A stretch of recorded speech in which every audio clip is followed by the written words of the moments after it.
Hi guys, welcome to Visho info. இன்றைக்கி மொச்சை குழம்பு பண்ண போகிறாங்க. வீடியோக்குள்ளே போகிறதுக்கு முன்னாடி நீங்கள் இன்னும் நம்ம சேனலை சப்ஸ்கிரைப் பண்ணலைன்னா சப்ஸ்கிரைப் பண்ணுங்கள். அப்படியே பக்கத்தில் இருக்கிற பெல் ஐக்கானை கிளிக் பண்ணுங்கள். அப்போ தான் நான் போஸ்ட் பண்ணுற வீடியோ எல்லாத்தையும் நீங்கள் உடனே பார்க்கலாம். வீடியோக்குள்ளே போகலாங்க.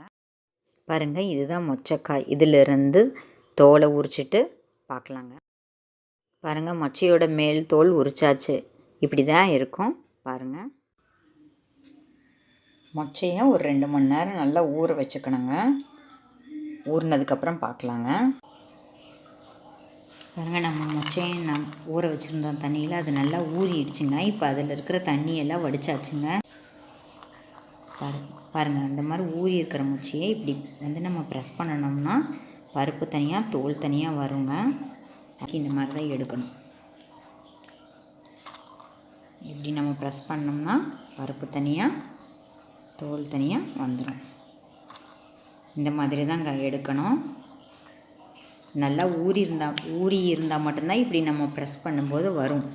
ஊறலைன்னா நம்ம இப்படி ப்ரெஸ் பண்ணும்போது தோல் தனியாக பருப்பு தனியாக வராது. மொச்சை குழம்பு செய்ய மொச்சையை ஊற வச்சு தோல் எடுத்து ரெடியாக வச்சுருக்காங்க. இப்போ அந்த குழம்புக்கு தேவையானதெல்லாம் பார்த்துடலாங்க. பாருங்கள், 2 மிளகாய், 4-5 பீஸ் தேங்காய், ஒரு 1/2 டீஸ்பூன் கொத்தமல்லி, 2 பூண்டு பல், அப்புறம் ஒரு 3 வெங்காயம், சின்ன நெல்லிக்காய் அளவு புளி, 1 டேபிள் ஸ்பூன் உப்பு.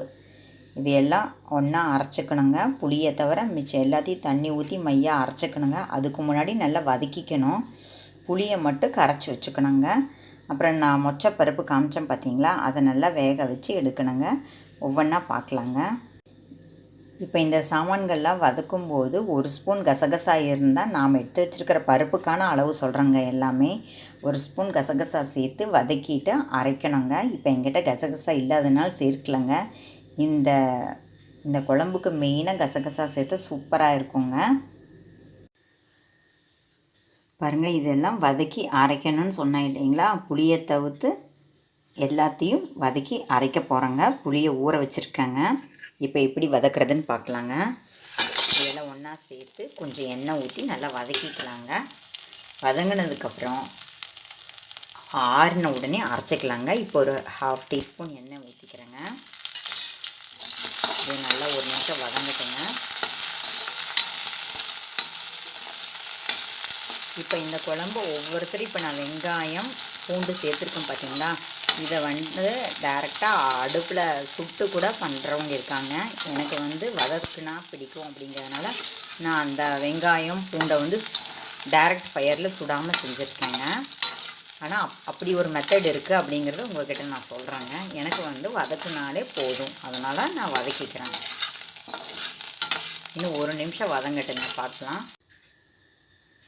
பாருங்கள், இந்த அளவுக்கு வதங்கினா போதுங்க. இப்போ இதை ஆறட்டுங்க. அதுக்காக தான் ஒரு பிளேட்டுக்கு மாற்றிருக்காங்க. அடுத்தது மொச்சை குழம்பு செய்ய என்ன பண்ணலான்னு பார்க்கலாங்க. இப்போ நான் பாருங்கள், வானலியில் 1 டீஸ்பூன் எண்ணெயை ஊற்றி வச்சுருக்கேன். எண்ணெய் சூடாகிடுச்சு. இப்போ இந்த கடுகு போட்டுடலாங்க. கடுகு வெடிக்கட்டுங்க. நம்ம போட்ட கடுகு வெடிச்சிருச்சுங்க. இப்போ நம்ம எடுத்து வச்சுருக்கிற மொச்சையை, தோல் நீக்கி வச்சுருக்கிற மொச்சையை இதில் சேர்த்திக்கலாங்க. இதை நல்லா வதக்கிக்கணுங்க. வதக்கிட்டு தண்ணி ஊற்றி வேக வைக்கணுங்க. எந்த அளவுக்கு வேகணும் அப்படின்னா, நீங்கள் அந்த பருப்பை எடுத்து இப்படி நசுக்கி பார்த்தா ஓரளவுக்கு மசிஞ்சால் போதுங்க. அப்படியே மைய செய்யணும்னு அந்த அளவுக்கு செய்ய வேண்டிய அவசியம் இல்லைங்க. இப்போ 1 டீஸ்பூன் நெய்யும் நான் கூட சேர்த்திக்கிறேங்க. நெய்யும் எண்ணெயும் சேர்த்து இந்த பருப்பை வதக்கும் போது சூப்பர் டேஸ்ட்டாக இருக்குங்க. கொஞ்சம் நெய் ஊற்றிக்கலாங்க. எந்த அளவுக்கு நெய் ஊற்றினா போதுங்க.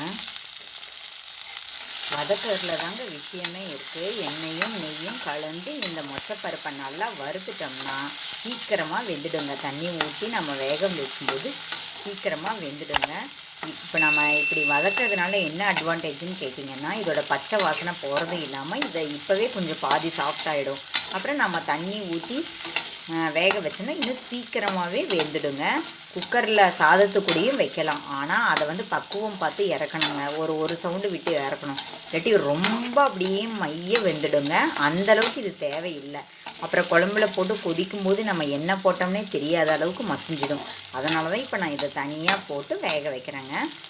ஒரு 2 நிமிஷம் வெந்ததுக்கப்புறம் பார்க்கலாங்க. பாருங்கள், நம்ம மொச்சையும் இந்த அளவுக்கு வதக்குனதுக்கப்புறம் இன்னும் கொஞ்சம் வேகணும். இப்போ வேணால் தண்ணி சேர்த்துக்கலாங்க. இப்போ தண்ணியில் நல்லா கொஞ்சம் வேகட்டுங்க. வெந்ததுக்கப்புறம் பார்க்கலாங்க. எந்த அளவு எடுக்கணும் அப்படிங்கிறது காமிக்கிறேங்க.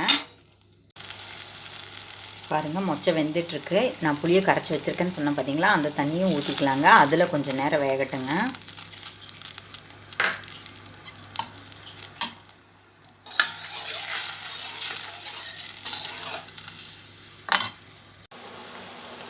பாருங்கள், புளி தண்ணியில் நம்மளோட மொச்சை கொஞ்சம் நேரம் கொதிச்சிருச்சுங்க. இப்போ வந்து எவ்வளோ வெந்திருக்குன்னு பார்க்கலாங்க. பாருங்கள், இந்தளவுக்கு வெந்தால் போதுங்க. இனி வந்து நம்ம அரைச்சி வச்ச விழுது வேறு போட்டு கொஞ்சம் நேரம் கொதிக்க வைப்போம். அதனால் இதே போதுங்க. 1/2 டீஸ்பூன் பெருங்காயத்தூள் சேர்த்துக்கலாங்க.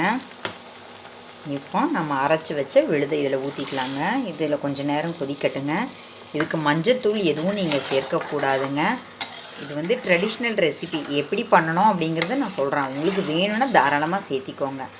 என்னோடய புளி வந்து ரொம்ப டார்க் கலராக, பழைய புளி அப்படிங்கிறதுனால ரொம்ப டார்க்காக இருக்குது. இல்லாட்டி நம்மளோட மொச்சை குழம்பு வந்து இந்தளவுக்கு ரொம்ப டார்க்காக இருக்குது. அது லைட்டாக இருக்கும், நல்லாயிருக்கும், சூப்பராக இருக்கும் கலர் பார்க்குறக்கு. புது புளியாக இருந்தால், பழைய புளி அப்படிங்கிறதுனால இந்தளவுக்கு டார்க்காக இருக்குங்க. நான் எப்போவுமே புது புளி யூஸ் பண்ண மாட்டேங்க. ஏன்னா புது புளி சாப்பிட்டோம்னா வயிற்று வலி வரும் அப்படின்னு சொல்லுவாங்க. அதனால் நான் கலரை பார்க்க மாட்டேங்க. உடம்புக்கு நல்லது செய்யணும், பழசு தாங்க வாங்குவேன். உங்களுக்கு விருப்பமானது சேர்த்திக்கோங்க. அதே மாதிரி இது ட்ரெடிஷ்னல் ரெசிபின்னு சொன்னோம் பார்த்தீங்களா. நம்ம ஃபஸ்ட்டு வானலியில் எண்ணெய் ஊற்றி கடுகு தாளித்ததுக்கப்புறம் வெங்காயம் உங்களுக்கு பிடிச்சதுன்னா நம்ம இதில் மொச்சப்பருப்பு எவ்வளோ சேர்த்துறோமோ அந்தளவுக்கு வெங்காயம், சின்ன வெங்காயமோ பெரிய வெங்காயமோ கட் பண்ணி சேர்க்குறவங்க இருக்கிறாங்க. அப்படி ஒரு மெத்தட் இருக்குது, அப்படியும் பண்ணுவாங்க. எனக்கு அந்த மாதிரி வெங்காயம் சேர்த்தா பிடிக்காது அப்படிங்கிறதுனால நான் அதை அவாய்ட் பண்ணிட்டேங்க.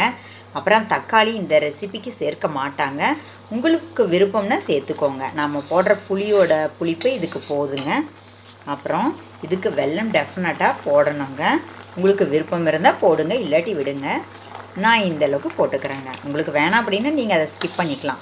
இது கொஞ்சம் நேரம் கொதிக்கட்டுங்க, அப்புறம் பார்க்கலாங்க. ஒரு 2 மினிட்ஸ் கொதிச்சா போதுங்க. ஏன்னா ஏற்கனவே மொச்சை நல்லா வெந்திருக்கு.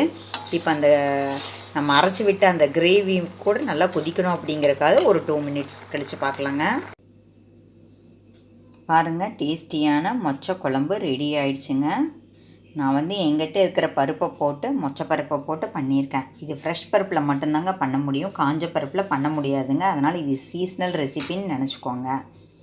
தோலோடையும் இதே மாதிரி பண்ணுறவங்க இருக்காங்க. இதே ரெசிப்பியை தோலை பிதுக்கி எடுக்காமல் அப்படியே பண்ணுறவங்களும் இருக்காங்க.